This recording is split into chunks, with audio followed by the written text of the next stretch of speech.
She married a beggar cowboy. He owned the bank that held her father's debt. The morning she agreed to marry me, she was looking at the floor. Not at me, at the boards between her feet, the ones her father had worn smooth pacing in front of the fire every winter since her mother died. She was looking at those boards and her jaw was set and her hands were still in her lap, the particular stillness of a woman who has already finished arguing with herself and arrived somewhere hard. I'd seen that stillness in men at the edge of a battle they knew was going wrong. It is not a soft thing. Her father stood by the window, Franklin Greer, 62 years old, built like a draft horse gone to bone, and his eyes hadn't met mine once since I'd come through the door that morning.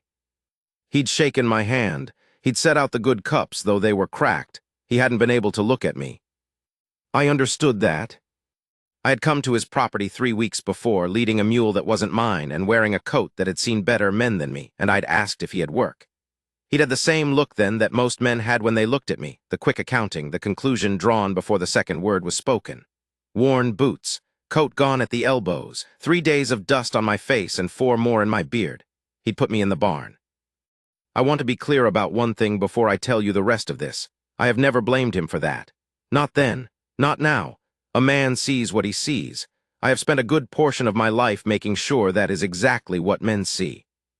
My name is Calhoun, a Sac Calhoun, and by the morning I sat in Franklin Greer's parlor with the cracked cups between us, I held the note on his land, $4,200, 2 years in arrears, through the Territorial Bank of Creede, Colorado, which I had owned outright for 11 years. I'd bought it from a man named Holt who was dying and had no sons and needed someone who wouldn't run it into the ground. I'd been 31. I had not gone back to Creede since. That was not a secret I kept out of malice. It was one I kept because I had learned, early and thoroughly, that money changes what people see when they look at you. I had grown up with nothing and had made something, and the men who had called me nothing when I was young changed how they talked to me the moment they found out about the bank, and I found I couldn't stomach it. The fawning, the retrospective warmth. I didn't want to be around people who needed to know what I was worth before they decided how to treat me. So I didn't tell them. I took work when I felt like it. I traveled. I lived out of a saddlebag for most of the year and stayed in my own house in Denver for the winter, and I had a very good lawyer named Purcell who handled the bank's affairs and sent me correspondence at a post office box in Pueblo, and that was the shape of my life. It suited me. I had gotten used to the barn. What I had not gotten used to was her. Nora Greer, 27 years old. She'd come out of the farmhouse the second morning I was there before dawn, and she'd handed me a tin of coffee through the barn door without a word, and then she'd stood there while I drank it, looking out at the dark with her arms crossed. Not because she was cold, because that was how she stood. "You handle horses well," she'd said finally. I had been awake since 3, mucking the stalls, and I'd gotten the young gelding that had been kicking the boards for 3 days to settle by the time she appeared. "Enough," I said. She looked at me then, straight on. "My father'll underpay you. He can't help it. Money's short." A pause. "I'm telling you that so you know and not so you leave." I remember thinking she was the most direct woman I had ever met. I said, "All right." She took the tin back and went inside, and that was the whole conversation. But I thought about it for the rest of the day. The frankness of it, the lack of apology in it. She hadn't been asking me to pity her father or herself. She'd been giving me information and leaving the decision to me like I was a grown man who could make one. I had not been treated like a grown man in a long time by anyone who didn't know about the bank. That is when the trouble started, as far as I was concerned. The ranch was a good piece of land. 400 acres of shortgrass and a creek that ran year-round and a south-facing slope where the snow came off early. Franklin Greer had homesteaded it himself 30 years ago and built the house with his own hands, and it showed solid construction, square corners, the kind of work a man does when he intends for it to last. The difficulty was the note. He'd borrowed against the property during the drought years to buy cattle he'd then lost to fever, and the interest had been compounding quietly while he worked himself to the edge of what a 62-year-old body could do, and the numbers had outrun him. He was 2 years behind, and he knew it, and the knowledge was in every line of his face. I knew the shape of that situation because I had reviewed his file in Pueblo 6 months before, when Purcell sent me a stack of delinquencies, and I'd gone through them on a Sunday afternoon with a cup of bad coffee. I hadn't thought much about the name then, Just another rancher in over his head, sound collateral, extend, or foreclose depending on what the inspection showed. I'd been riding through anyway. That was the honest version. There was also the fact that I was 53 years old and had been living alone for 20 years, and somewhere in the back of my mind, I had thought I might look in on a piece of land I technically owned and remember what it felt like to be around people who worked. I had not been expecting Nora. She ran the household and half the ranch besides. Her father's back had given out 2 winters ago, he could ride but slowly, and the bending work was beyond him. She did the milking, the garden, the mending, and every morning she was in the far pasture checking fence before her father had finished his coffee. She was not a small woman, 5'7" or 8, broad through the shoulders the way women get who have been lifting and carrying since they were 12, and she moved with the particular economy of someone who has too much to do and cannot afford to waste the motion. She was not a soft woman. She had her mother's mouth, Franklin told me once, unprompted, staring at the wall. He said it the way men say things they haven't said in a long time. I didn't answer. Some things you just let sit. I worked hard because that is my nature, and because I did not know how else to be. I fixed the fence on the south boundary and rebuilt the gate on the near pasture and repaired the wheel on the hay wagon that had been listing since before I arrived. I was not doing it to impress anyone. I was doing it because things that are broken and can be fixed should be fixed, and I had the time and the hands for it. On the 5th day, Nora came out to where I was resetting the gate post and watched me work for a while without speaking. Then she said, "You've done more in 5 days than we've had done in 2 years." I didn't look up. Post was rotten at the base. Whoever said it didn't pack the hole right. My father said it. I stopped then, looked at her. She almost smiled. It wasn't quite a smile, more like a recognition of the situation she had just put me in.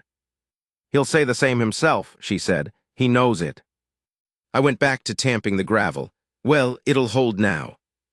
She handed me the next length of wire without being asked, already knowing what I needed, and we worked alongside each other for an hour without saying much, and it was one of the better hours I'd had in a long time. I am not a man who is good at telling people what he is feeling. I never have been. I know what I'm feeling. I'm just not generally of the opinion that saying it adds anything. But I'll tell you this. Something settled in me that afternoon beside that fence line. Something that had been restless for years. I didn't examine it too closely. I was a stranger sleeping in a man's barn. The letter from Purcell arrived at the Creed post office on a Tuesday, and Nora brought it out to me in the barn the following Friday, after she'd ridden into town for feed. It was addressed to A. Calhoun, care of General Delivery. She handed it to me without comment, which meant she hadn't opened it, which I'd half expected her to do because the envelope was from a law office, and I was an itinerant worker sleeping in her barn, and she had every right to wonder. I put it in my coat pocket and went back to work.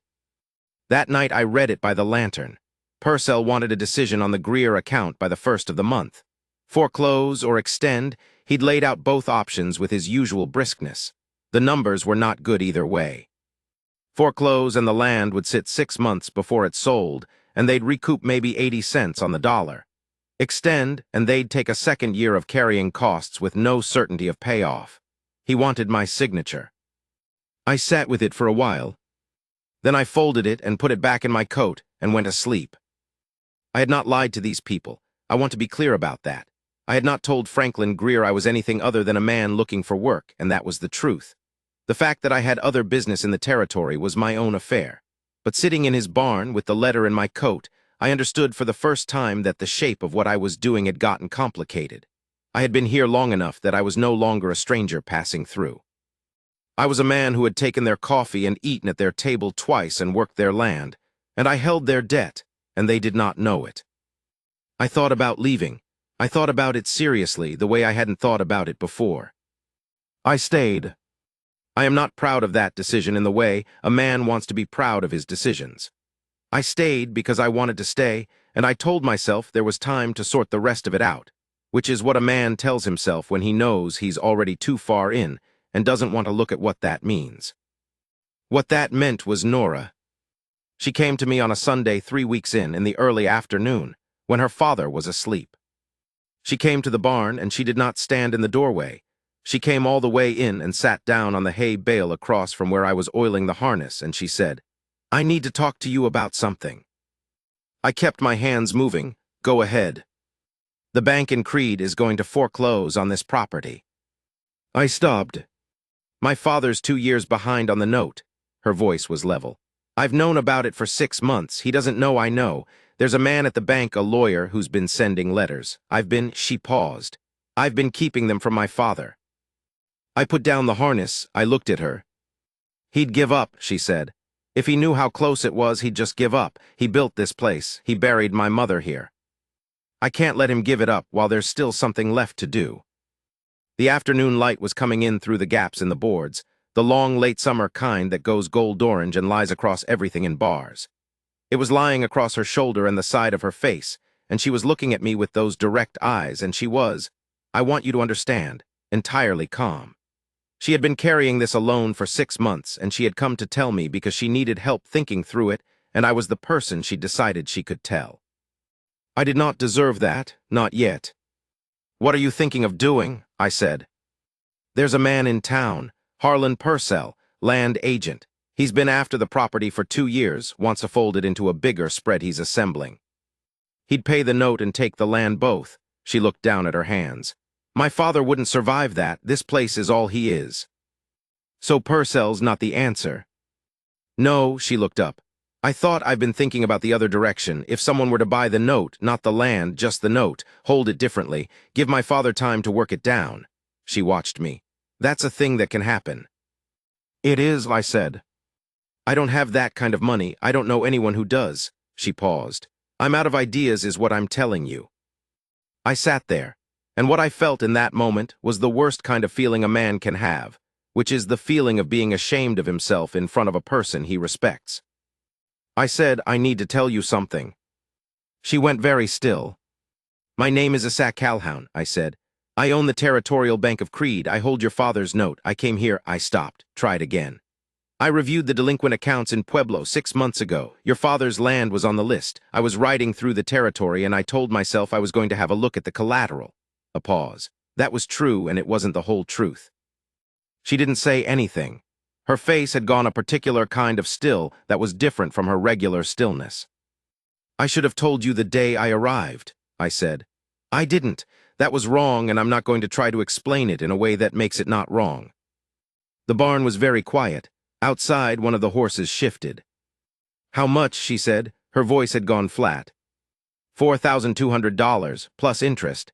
It's in arrears 26 months. She stood up. She didn't look at me. She walked to the barn door and put her hand on the frame and stood there looking out at the yard, and I thought she was going to walk away, and I wouldn't have blamed her. She didn't walk away. Are you going to foreclose? She said, not a question exactly. No. A pause, why not? I didn't answer right away. I looked at the harness in my hands, the leather soft and dark with the oil I'd worked into it, and I thought about the right way to say what I needed to say, and there wasn't one, so I just said it. Because I don't want to, I said. Because I have been here 3 weeks, and your father is a good man who built something real, and your mother is buried on this land, and that matters. I stopped. And because you've been carrying this alone, and you deserved better than to carry it alone, and I should have said something sooner. She turned around. She had been crying. Not much. Her eyes were bright, and her jaw was harder than ever, the way a jaw gets when the crying is not going to be given any room. But she had been crying, and she wasn't trying to hide it, and she looked at me across the barn, and I looked back at her. You're a strange man, Asa Calhoun, she said. Yes, I said, I've been told. I expected her to hate me. I would not have blamed her.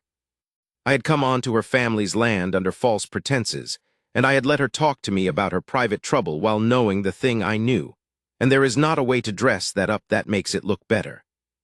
What she did instead was come back the next morning with 2 cups of coffee and sit down across from me in the barn again and say, tell me how notes work, the buying and selling of them, tell me all of it. So I told her. We talked for 2 hours that morning. She asked questions the way a lawyer asks questions, no excess, no circling, straight to the point she needed. She had been watching this problem from the outside for 6 months and she had intuited a great deal of it already. I just filled in the parts she didn't have. At the end, she sat for a while. If you extended the note, she said, restructured the payments, made them something my father could actually meet. He'd need 4 or 5 good years. He has 4 or 5 good years left in him, she looked at me, if he's not broken first. I nodded. What would you want, she said, in exchange? I didn't say anything. You're a businessman, she said. You've held a bad note for 2 years. You could foreclose tomorrow and recoup most of your money. You're not going to restructure it out of charity. I might. You might, she said, but that's not how you'd want it. A man who does things out of charity gets thanked. A man who does things for honest reasons, she paused. He gets treated honestly back. She was right. She was absolutely right, and she knew it and I knew it, and we both sat there in that knowledge for a moment. I'll tell you what I want, I said finally, and then you can tell me if it's too much. She waited. I want to stay, I said. Not in the barn, I want to keep working this land. There's a good parcel on the south slope that hasn't been grazed in 3 years. With the right stock, it'd carry 40 head easy. I've got the money to stock it, and I'm tired of living out of a saddlebag. A pause. I'm 53 years old and I'm tired of sleeping alone and I'd like to stop doing it. The silence was long enough that I started to regret speaking. That's a peculiar way to propose to a woman, she said. It's not a proposal. Isn't it? I looked at her. I'm not going to propose to a woman so that her father can keep his ranch. That's not what I'm saying. What are you saying? I'm saying I want to stay and I want to be honest about why I want to stay. I stopped. The ranch is one reason, you're a bigger one. She looked at me for a long time. The kind of looking that is an assessment but not a cold one. The kind that is trying to find out if what it sees is real. I need to think, she said. Take whatever time you need. She picked up her cup and went inside and I sat in the barn alone and listened to the wind come through the boards. She came to me 4 days later. In those 4 days she had not changed how she acted toward me. She brought the coffee in the morning. She handed me tools when I was working. She asked me once to look at the creekside fence which had a post going soft and I looked at it and fixed it. Her father knew nothing of what had passed between us. I don't know how she contained it. That was her nature. She could hold a great deal inside without it showing. On the 4th night she came to the barn at dusk. I was putting the horses up. She stood in the doorway and watched me and I didn't speak and neither did she until I'd gotten the last latch set. I want to be clear about something, she said. I turned around. If I agree to this, to what you said, it's not because of the note. It's not because of my father's land, if that's your concern. She met my eyes. I'm not for sale and I never have been. I've had 2 proposals in my life, both from men who wanted the land, and I turned them both down and would do it again. I know that. I'm saying it so we both know it's been said. All right. She came into the barn then. She came all the way in across the straw-covered floor and she stopped 3 feet in front of me and looked up at me. I have 5 or 6 inches on her, and her eyes were serious and direct, and she said, I've watched you work for 3 weeks. I've watched how you are with my father and how you are with the animals and how you are when you don't know anyone's watching. You're a decent man. You're not, she stopped, started again. You're not the kind of man I gave up on finding. I didn't say anything. I couldn't right then. She put her hand on my chest, flat against my shirt over my sternum, not a soft gesture, a decided one, the hand of a woman who doesn't touch things she hasn't thought about. Yes, she said, that's my answer, yes. I put my hand over hers, and we stood there in the barn in the last of the evening light, just that, for a moment that I do not have the right words for. I have tried in the years since to find the right words for it, and I can't.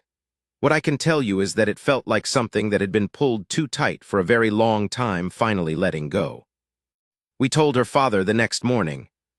He sat at his kitchen table with his hands wrapped around his cup and listened to the whole of it. Who I was, what I held, what I proposed. I told it straight. I didn't make it easier on myself than it deserved to be. He listened without interrupting, which said something about him. When I finished, he was quiet for a long moment. Then he looked at Nora, just at her, not at me. She nodded. He looked back at me. His eyes were wet at the corners, and his jaw was working, and he said, You could have just told me. I know. From the start. Yes.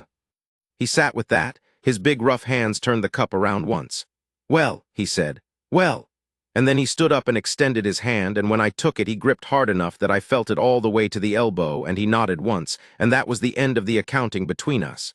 He was not a man for speeches, and neither was I. Nora had tears on her face. She wasn't making any sound about it. She was standing at the kitchen window with the light coming in and the tears on her face, and she wasn't doing anything about them either way, just letting them be there, which was so purely her that I had to look away. We were married in October, before the first snow, at the church in Riverbend. 12 people came. Franklin sat in the front row and wore his good coat, and his eyes were dry and his back was straight, and when the minister said the words, Franklin had the look of a man whose accounts had finally come out even. I have not forgotten that look. I don't think I will. I had bought a suit in Denver in September, the first good suit I'd owned in years, and I'd stood in the tailor's shop and looked at myself in the glass and thought, this is a peculiar life I have made. I looked like what I was, which was a moderately prosperous man of middle age with too much sun on his neck and good boots that he'd walked a lot of miles in. I did not look young. I did not look like the kind of man a woman 30 years his junior writes songs about. I looked like myself, that was all. Nora stood beside me at the altar in a dress I had not seen before, blue-gray wool, plain cut, no excess to it, exactly like everything she did. And her hair was done up in a way it usually wasn't, and she was looking straight at the minister with that jaw set and those steady eyes, and I thought, she is going to be good to me. I knew it the way you know some things without reasoning toward them. She was going to be good to me, and she was going to be honest with me, and she was going to expect the same in return.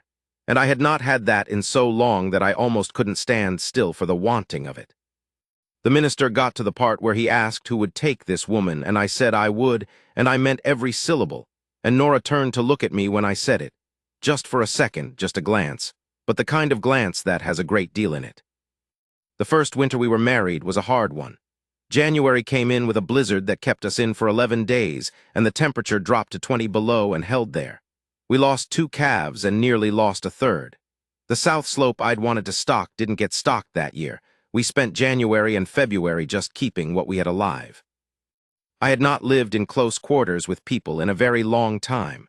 I had not had to negotiate the rhythms of another person's days. I discovered that Nora rose earlier than I did and did not need to talk in the first hour of the morning. I discovered that she had opinions about where tools were kept, and I discovered that I did not mind this at all. I discovered she read in the evenings, real reading, history mostly, and one winter she had a battered copy of Thoreau that she'd gotten somewhere that she worked through slowly over 3 months, and sometimes she'd read a passage aloud to me without explanation, just the passage, and then go back to reading. I found I liked that. I'd never had that. Franklin's back got worse in February, but his mind stayed sharp, and he told me things about the land that I needed to know, where the water table ran, which draws flooded in spring, which neighbors could be trusted with a shared fence line and which ones couldn't. He talked to me like a man talking to another man who needs the information, not like a father-in-law assessing a son-in-law, just like someone passing on what he knew. I stayed. I want you to understand what that means at 53. It means you have gotten out of the habit of it. You have gotten used to moving, and you have organized your preferences around solitude, and the idea of permanence has gone from a comfort to something that makes you restless. And then one night you are sitting at a table in a warm kitchen with snow hitting the window, and there is lamplight on the table, and your wife is reading, and the smell of coffee is in the room, and her father is asleep in the back, and the dog has put his chin on your boot, and you feel your whole body settle, just settle, the way it settles after real work, and you think, I have been looking for this. I did not know I was looking for this. There was a night in March when the blizzard came back for a second run, and I was in the barn until midnight getting the horses calmed down, and Nora came out at 11, not saying anything, just came out and stood beside me and handed tools when I needed them the way she'd done at the fence. And when it was over and the horses were quiet, she was standing there with her braid half undone and straw in her coat, and her face was cold and red, and she looked exactly herself, and I said, "You didn't have to come out." "I know," she said. "You should have slept." "I wasn't sleeping." I looked at her. "How long have you been awake?" "Since you went out." I thought about that. She'd been awake the whole time, lying in the dark, listening to the storm, not able to sleep because I was out in it. That hit me somewhere I hadn't expected. I took her face in my hands, cold, her cheeks were cold, and she looked up at me and her eyes were steady, no alarm in them, just that directness, just her being entirely present in her face. And I said, "I'm all right." She nodded, she knew. But she had come out anyway. She had come out because knowing wasn't enough, because she'd needed to be where I was, and that was the truest thing anyone had done for me in 20 years. Spring came slow that year. The creek ran high in April, and we lost the South Bank fence, and I spent a week rebuilding it. The third calf made it through. Franklin's back eased with the warmth, and he started riding the fence lines again, slow but consistent, and he looked better for it. In May, I went to Creed for the first time since I'd bought the bank. I rode in on a Tuesday morning and tied up in front of the building I technically owned and went inside and Purcell. My Purcell, the banker. Not the land agent, different man, same name. The territory was full of Purcells, stood up behind his desk with an expression that suggested he'd been expecting me to come through that door for 10 years. "Mr. Calhoun," he said. "Purcell," I said. "Restructure the Greer note, whatever it takes to make the payments manageable in a bad year. I'll take the longer term." He looked at me for a moment, then he said, "Yes, sir," and sat back down and got to work.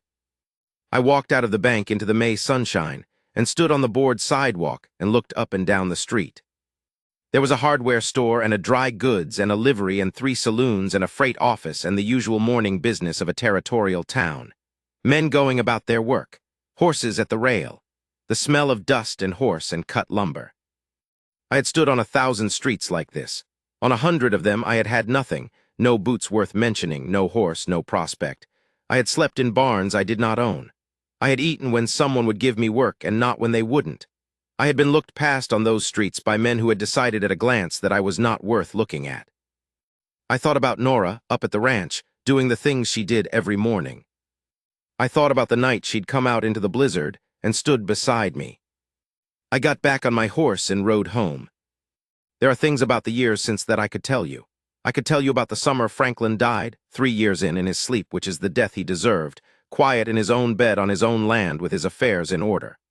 I could tell you about the winter the cattle prices dropped and we were tight for 6 months, and Nora did the accounts at the kitchen table one night and said, "We're going to be all right," without looking up, and I believed her because she never said things she didn't mean. I could tell you about the morning I came in from the south pasture and found her sitting on the porch with a cup of coffee and a piece of paper and the particular expression she gets when she's decided something. And she handed me the paper, which was a calculation, and said, 40 head on the south slope. I ran the numbers. It'll work. And she was right. It worked. I could tell you a lot of things. What I'll tell you is this. I was 53 years old when I rode onto Franklin Greer's land with a bad coat and a borrowed mule. I had made a great deal of money, and I had been careful to make sure no one knew it, and I had used that carefulness as a substitute for living in a way that shames me some when I think about it too directly. I had protected myself from the world's accounting by making myself invisible, and what I had protected was not worth protecting. A man who decides the world cannot be trusted tends to find that confirmed. What you wall out, you also wall in. She did not save me from anything dramatic. No fever.